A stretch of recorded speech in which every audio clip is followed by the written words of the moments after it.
Ei, pessoal, eu vim aqui a pedido da Tati, que nós tivemos uma live, né, na semana passada e nós conversamos sobre vários assuntos, né, mas o foco principal era desobediência.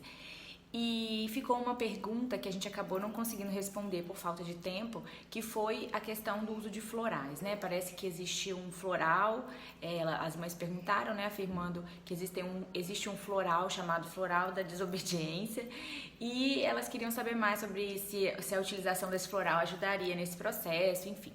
Bom, primeiro vamos lá. Para que serve o floral? O que é o floral e para que serve o floral? Existe uma terapia, né, chamada terapia de florais, e a maioria, assim, há uma vasta, uma linha, né, de floral chamados florais de Bach, e que foi um pesquisador que desenvolveu, né, essa terapia. E os florais, eles são essências, né, de flores diluídas, que elas são utilizadas para ajudar no equilíbrio emocional, né? Então, existe um profissional, terapeuta floral, que ele vai, a partir da análise, né, do estado emocional e de outras questões, ele vai indicar qual seria, né, a combinação, né, desses florais, para que essa pessoa tivesse, então, esse equilíbrio. É uma forma de restabelecer um certo equilíbrio emocional. Então, qual é a minha opinião sobre floral e sobre isso? Eu acho que é uma terapia válida, né? Acho que ela não traz malefício, tá? Só que a gente tem que ter cuidado com essa promessa de que eu vou lá comprar um floral que tá escrito desobediência, meu filho vai tomar e vai ficar obediente. Isso não existe.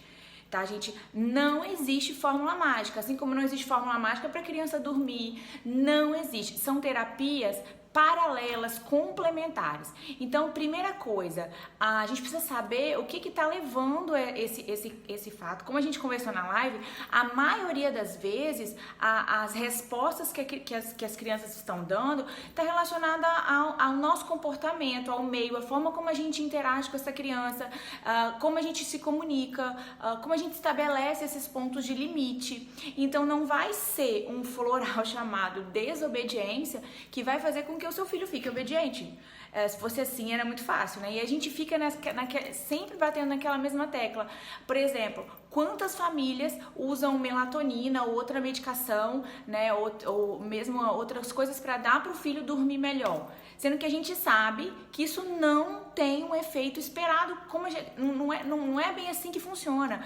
Muitos problemas de sono, às vezes, são comportamentais, é falta de ritual, é falta de avaliar toda a rotina da criança, né? E entender todo esse processo, tá? Então é muito mais complexo do que simplesmente lá dar 3, 4 gotinhas, né, de um floral e aquilo ali vai resolver. Quem dera se fosse tão simples assim, né? Mas não é, tá? A maternidade, a paternidade, a criação e a educação dos filhos exige uma energia e um esforço muito grande. E não vai ser dando um floral de desobediência que o seu filho vai ficar obediente. Agora, se você gosta das terapias alternativas, e eu acho super válido, floral, homeopatia, acupuntura, né, auriculoterapia, tá? São terapias alternativas, inclusive propostas pelo OMS, né? Eu não acho errado.